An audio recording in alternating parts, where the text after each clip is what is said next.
1,00,000 మంది శివభక్తులతో కలిసి మహారుద్రాక్ష పూజలో పాల్గొనండి. వెంటనే కాల్ చేసి మీ పేరును నమోదు చేసుకోండి. నమస్తే రమగారు. నమస్తే జయ. రమగారు, మనం బుద్ధిమతీయం ఇది కూడా సిరీస్ చెప్పుకుంటున్నాం. 4వ భాగంలో ఉన్నాము. బుద్ధిమతి కోతుల దగ్గర నుంచి ఋషిగారు స్వాధీనం చేయించిన వజ్రాలను పుచ్చుకుని ఇక్కడికి వచ్చాడు. ఇతన్ని పోలీసులు అరెస్ట్ చేశారని దొంగ అనేసి అయితే ఉలిక్కిపడి లేచాడు. ఏమిటి నాకు ఇలాంటి కాలు వచ్చింది అనుకున్నాడు. అతనికి తనని అరెస్ట్ చేసినట్టు కాలు వచ్చింది. ఓహో, అది కళ. ఉలిక్కిపడి లేచాడు. చూసుకున్నాడు, నేను తెచ్చిన నగలు ఏవి వస్తువులు అని ఓ పక్కన పడేసి ఉన్నాయి వజ్రాలు. అవి బయట నుంచి మాటలు వినపడుతున్నాయి. వజ్రాల దొంగ దొరికాడని ఏమిటో మాట్లాడుతున్నారు. అమ్మో, మన వజ్రాలు, మన రత్నాలు ఎక్కువ, వజ్రాలు తక్కువ ఉన్నాయి అందులో. రత్నం వేరు, వజ్రం వేరు కదా. గబగబా వస్తువులు చూసుకుని ఓ పక్కకు పెట్టుకున్నాడు. చక్మని లేచి బయటికి వెళ్ళాడు. బయటంతా కోలాహలంగా ఉంది, మాట్లాడుకుంటున్నారు. చాలామంది వ్యాపారస్తులు, వాళ్ళు ఎక్కడెక్కడి నుంచో వచ్చి ఇక్కడ దిగిన వాళ్ళు, పై ఊళ్ళ నుంచి ఇక్కడ పనుల మీద వచ్చిన వాళ్ళు, అంటే రాజాధికారులతో పనులున్న వాళ్ళు, వాళ్ళతోటి ఈ సత్రం అధికారి చెప్తున్నాడు. వాడెవడో రత్నాల దొంగ, వాడిని పట్టుకున్నామంటున్నారు, వాడు అంతలోనే పారిపోయాట, రత్నాలు దొరికేందుకు ఇదైంది అని మాట్లాడేసరికి అలా అడిగాడు, ఏం జరిగింది అని. అంతఃపురంలో రత్నాలు తర్వాత నగలు పోయినాయి నగలు. ఈ పట్టుకుపోయిన వాడు దొంగ, వాడి కోసం వెతుకులాడుతున్నారు. దాంతో ఇతనికి భయం వేసింది. మన దగ్గర కూడా రత్నాలు ఉన్నాయి, ఏమవుతుందో అని ఏమనుకున్నాడు. నా దగ్గర రత్నాలు ఉన్నాయని చెప్పకూడదు వీళ్ళకి.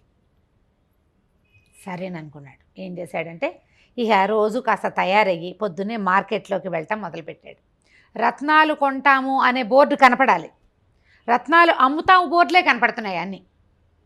అమ్మే బోర్డు, కొనే బోర్డు కనపడాలి కదా. ఏ కొట్టుకైనా వెళ్ళి నా దగ్గర రత్నాలు ఉన్నాయి కొంటారంటే దొంగ అంటారేమో. అంతేగా, అక్కడ రత్నాలు పోయినాయి. ఒక 4 రోజులు తిరిగాడు. 2-3 రోజుల తర్వాత ఏమనుకున్నాడు, ఇంక ఇక్కడ ఉండకూడదు అని ఈ సంచులతోటి వేరే చోటకి మారాడు. ఇంకో సత్రానికి మారి ఒక 5-6 రోజులు తిరిగిన తర్వాత 6వ రోజున ఇతనికి ఒక బోర్డు కనపడింది. ఇచ్చట రత్నములు అవి కొనబడును అని. అమ్మయ్య, మనకు కావాల్సింది ఇదేనని అందులోకి ప్రవేశిస్తే లోపల ఒక ఆయన కూర్చొని ఉన్నాడు. ఆయన మంచి ఎత్తు, స్ఫురద్రూపి, పెద్ద భారీ పర్సనాలిటీ, మీసాలు గీసాలు చూస్తే ఒక యుద్ధవీరుడిలాగా ఉన్నాడు. కానీ వ్యాపారస్తుడు. ఆయనకి ఏమండి రత్నాలు కొంటారా అన్నాడు. అదేగా బోర్డు పెట్టాం, ఏమున్నాయి మీ దగ్గర అన్నాడు ఆయన.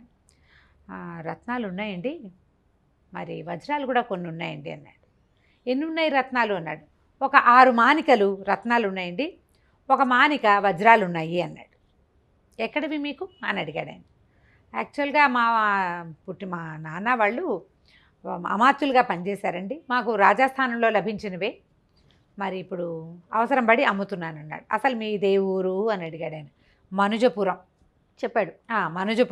మనుజపురంలో మా మంత్రులు తాత తండ్రులంతా కూడా మాకు అక్కడ లభించింది. ఇప్పుడు మంత్రిత్వం లేదు నేను కుమారుణ్ణి, నాకు మంత్రిత్వం లేదు. నాకు లభించినటువంటి వస్తువుల్ని వాటిని అక్కడ కొంతకాలం అక్కడ గడుపుకున్నాను, ఉన్న వాటిని అమ్మేసుకుని. ఇవి కొనగలిగే సామర్థ్యం ఉన్న వాళ్ళు మనుజపురంలో లేరు. మీ ఊళ్ళోనే అమ్ముకోకపోయారా అంటాడు అవతలవాడు. అక్కడ అమ్మగలిగే వస్తువులను అక్కడ అమ్మాను. ఈ వస్తువులకి ఇక్కడ ఈ నగరంలో ఏమైనా, ఇది ఎక్కడికి వచ్చారు, కుంతల దేశానికి వచ్చాడు.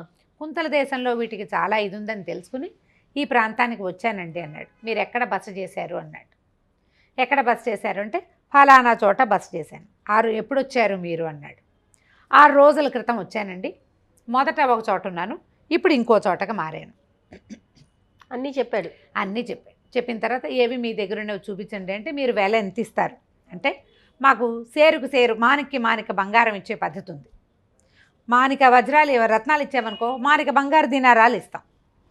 ఓహో అన్నాడు. ఈయనకి పరిస్థితి ఏమిటి, ఇతనికి అమ్మాయికి ఏం చెప్పొచ్చాడు, ఈ ఊళ్ళో ఒక పెద్ద బిల్డింగ్ కొని యువరాజు లాంటి ఒక సినిమా ఇవ్వాలి. ఎవడు అక్కడి నుంచి ఒక ప్రతిహారో సైనికుడో కాగితం పుచ్చుకొచ్చేదాకా. ఇప్పుడు డబ్బు అవసరం తనకి. పోనీ అమ్మకుండా ఉందాము, కొన్నాళ్ళు ఈ రత్నాలు ఇక్కడే దాచుకుని ఉందామంటే పరిస్థితి లేదు. అక్కడి నుంచి సైనికుడు బయలుదేరితే ఇబ్బంది కదా, అప్పుడు ఇబ్బంది కదా. అందుకని ఏమన్నాడు, సరేనని తీసుకొస్తే వీళ్ళు కొలిచి చూసుకున్నారు. 6 మానికలు రత్నాలు ఉన్నాయి, ఒక మానిక వజ్రాలు. 7 గంట అయింది, 2 గంటలు అయింది, డబ్బులు తయారు. ఏమండి ఇంకా ఎంత సమయం పడుతుంది ఏమిటి అంటే, ఏమిటండి అంత అర్జెంటు, మీరు ఏ ఊరు వెళ్ళాలంటే ఏ ఊరు వెళ్ళనండి, ఇక్కడే ఏర్పాట్లు చేసుకోవాలి, మీరు వస్తువు తీసేసుకున్నారు, మీరు స్వాధీనపరచుకున్నారు కదా, మరి నేను ఇక్కడే కూర్చున్నా, నా బంగారం నాకు ఇచ్చి పంపించాలి కదా మీరు అంటే, ఉండండి ఉండండి కబురు చేశాను, సేవకుడిని పంపించాను, వస్తాయంటాడు. 3-4 గంటలు గడిచాక ఒక పెద్ద పటాలంలాగా సైనికులు వచ్చారు. పట్టుకో అన్నారు. ఈయన అప్పటిదాకా గడ్డం అవి పెట్టుకుని పెద్ద మనిషిలాగా కూర్చుని ఆయన లేచి నిలబడ్డాడు. ఈయన నడుగు పెద్ద పట్టాకత్తి కూడా ఉంది. తలపాగా తీసేసాడు, పెద్ద జులపాల జుట్టు బయటపడింది.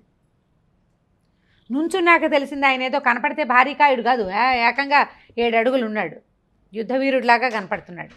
అరెస్ట్ హిమ్ అని అరిచాడనమాట. పట్టుకోండి వీడిని అనగానే పెడరెక్కలు విరిచి పట్టేసుకున్నారు. అంతఃపురంలో పోయిన రత్నాల దొంగవి నువ్వే. ఈయన కాదండి నాది మంచిపర కాదు, లేదు లేదు లేదు పట్టేశారు అంతే. ఇంకా రత్నాలు వాళ్ళ చేతిలోకి వెళ్ళిపోయినాయి. అది ఇక చేసేదేం లేదు, తీసుకుపోయారు. చెరసాల తప్పదు.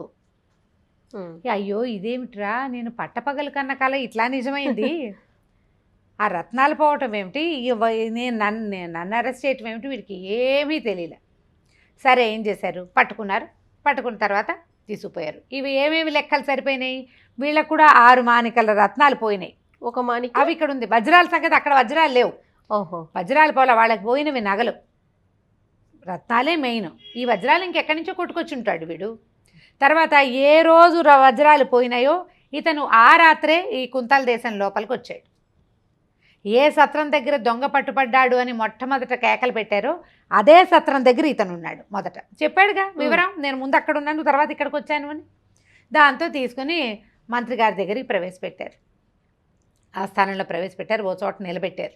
నిలబెట్టిన తర్వాత ఏమన్నారు, ఎవరని పెద్దవాళ్ళు వచ్చి మిమ్మల్ని కనుక్కుంటారండి, ఒక రూమ్లోకి వెళ్ళండి అని ఓ రూమ్లోకి పంపించారు. పూర్తిగా దొంగ అని నిర్ధారించలే, ఆయన పట్టుకున్నారు. ఇక ఊరంతా ప్రథ బయలుదేరింది. సేనాధిపతి ఆయన పట్టుకున్నాడు, ఆయన చాలా ప్లాన్ చేసి పట్టుకున్నాడు. ఇక్కడ రత్నాలు కొనబడినని బోర్డు కూడా పెట్టు కూర్చుని ఉన్నాడు అక్కడ. అట్లా దొంగలు దొంగ బంగారం కొనబడుతుంది అని బోర్డు ఉంటే దొంగలతనం చేసిన వాళ్ళు అక్కడికే కదా వెళ్తారు. ఆయన ఆ ప్లాన్ చేశాడు. సరే ఏమైంది, వీడు మహాస్ఫురద్రూపి ఈ బుద్ధిమతి. అక్కడ అతను అడిగాడు సైన్యాధిపతి, అక్కడ వ్యాపారస్తుడు వేషం వేసిన ఆయన మీ పేరేంటండి అంటే కొంచెం ఆలోచించి మతిమంతుడు అని చెప్పాడు. బుద్ధిమతి అని చెప్పకుండా మతిమంతుడు నా పేరు అని చెప్పాడు. సరే ఇక్కడికి వచ్చేసరికల్లా ఏమైంది, ముందు ఒక పెద్ద మనిషి వచ్చి కనుక్కున్నాడు, మీదే ఊరు, మీరెవరు, ఏమిటి, మీకు ఎక్కడివి అని అడిగాడు.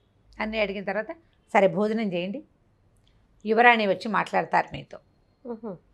యువరాణి ఎందుకంటే మరి ఈ రాజ్యాన్ని సంరక్షిస్తోంది ఆవిడే. తండ్రి మరణించాడు, ఆయనకు ఒకటే ఒక కూతురు, ఆ కూతురే ఈ రాజ్యాన్ని పరిపాలిస్తోంది. ఆ కూతురికే సోదరుడని చెప్పి ఇతని పేరు వాళ్ళ నాన్నకి చెప్పింది ఆ అమ్మాయి, ఫోటో పోయి చూపించింది కదా తండ్రికి. సరే అక్కడి నుంచి ఏమైంది, కాసేపటికి యువరాణి గదిలోకి వచ్చింది. ఆ లోపలికి వస్తుంటే ఆవిడ సౌందర్యవతే, ఆవిడ ఇతన్ని చూసి మైమరిచిపోయింది. ఏమిటి ఇంత చక్కగా ఉన్నాడు వీడు, దొంగ ఏమిటి, దొంగలాగా లేడు.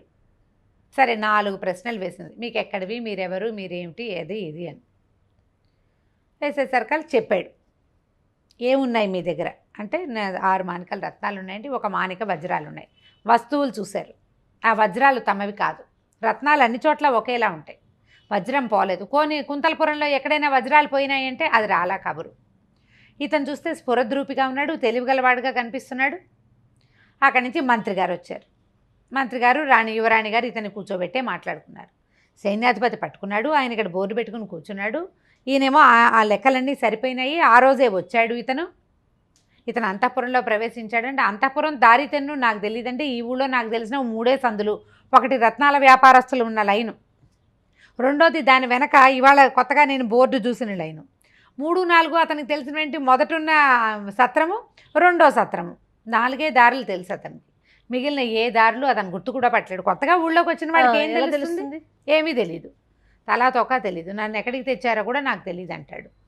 సరే అక్కడి నుంచి మంత్రి గారు, అబ్బాయి నువ్వు ఎక్కడి నుంచి వచ్చావు అని కనుక్కున్న తర్వాత ఇతను ఏ సత్రంలో ఉన్నాడో, ఇతని బట్టలు ఉన్నాయా అనేవి ఉన్నాయా అన్నారు. బట్టలు ఉన్నాయండి, కావాలంటే తెప్పించండి అన్నాడు. సరే అతన్ని మళ్ళీ వివరాలు అడిగారు. అడిగితే నేను మనుజపురం నుంచి బయలుదేరేటప్పుడు 2 సైనికులతో వచ్చా, అక్కడ పెద్ద వర్షం వచ్చింది, నేను తప్పిపోయాను, వాళ్ళు ఊరెళ్ళిపోయారో ఏమైపోయారో నాకు తెలియదు. అయితే కోతులు నా రత్నాల మూటల్ని పట్టుకుపోయినాయి. తర్వాత ఒక మహానుభావుడి దయ వల్ల మళ్ళీ నేను వాటిని సంపాదించుకున్నాను. నా బట్టల్లో కోతులు చింపేసిన బట్టలు కూడా ఉన్నాయి. ఎందుకంటే నా బట్టల మూటలు కూడా కోతులు పట్టుకుపోయి అన్నీ చింపేసినాయి. చింపిన బట్టలు ఉన్నాయి, కావాలంటే చూసుకోండి అన్నాడు. బట్టలన్నీ తెప్పించారు. తెప్పిస్తే అవి చక్కగా ఖరీదైనవి, అన్నీ పట్టువి, మంచి బట్టలు. మామూలు వాడు కాదు ఇతను. నేను చెప్తున్నాడుగా మంత్రి కొడుకుని అని చెప్తున్నాడు. అది తెలుస్తోంది. అక్కడి నుంచి ఆ బట్టల్లో రాజకుమారులు ధరించేటట్టుగా ఉన్న 2 జతలు ఉన్నాయి.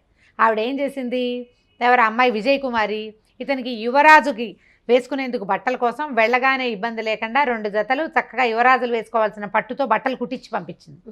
ఆ కుట్టించిన బట్టల్ని కోతులు చింపినాయి.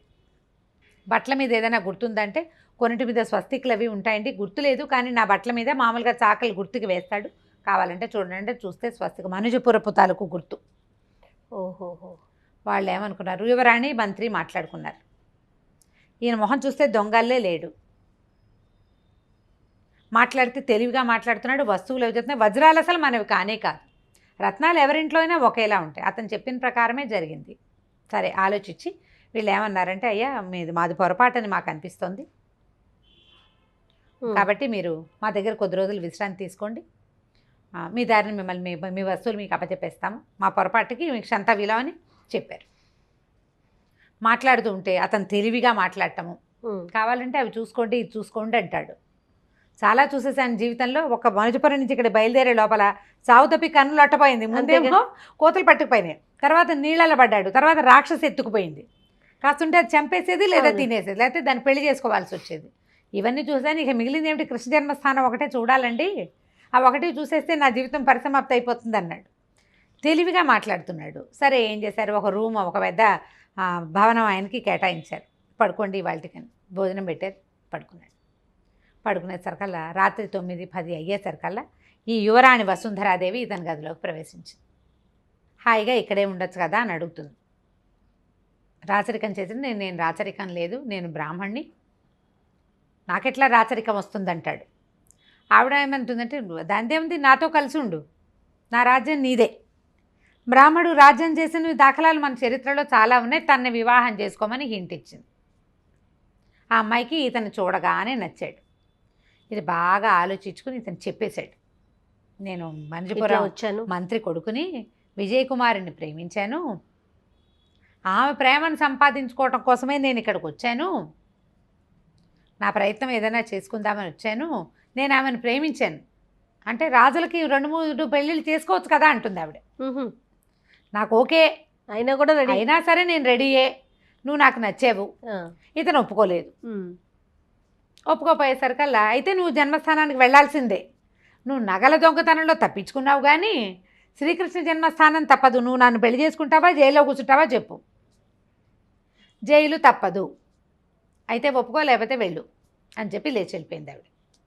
ఎవరో ఒకళ్ళు పెళ్లి చేసుకోవాలి యువరాణి, తనకు నచ్చిన బ్రాహ్మణ యువకుడినే చేసుకుంటుంది. ఆవిడ ఇష్టమే, అక్కడ పెత్తనం ఎవరిది లేదు. ఆవిడ ప్లాన్ ఏంటంటే, చూడగానే ఇతను స్ఫురద్రూపి, అతను నచ్చాడు, ఓ మంత్రి కుమారుడు, మరి దారిపోయే రోడ్డును పోయేవాడు కాదు, ఈ లోపల అక్కడ కబురు చేసి కనుక్కోవచ్చు, ఇంతలో కొంచెం కాస్త ఫస్ట్ సైట్ని ఎంజాయ్ చేయొచ్చని ఆవిడ ఉద్దేశం. వీడేమో ఒప్పుకోడు. ఇక ఆవిడకి విసుగుబుట్టి, నువ్వు జైలుకి వెళ్ళడానికి సిద్ధంగా ఉండని లేచి వెళ్ళిపోయింది. మళ్ళీ బుద్ధిమతి ఎట్లా జైల్లోకి వెళ్ళాడు, ఎలా విజయ్ కుమార్ దొరికింది, వసుంధరాదేవి ఏం చేసిందో తర్వాయి భాగాల్లో తెలుసుకుందాం మనం. తప్పకుండా అండి. నమస్తే రమ్మగారు. నమస్తే జయ.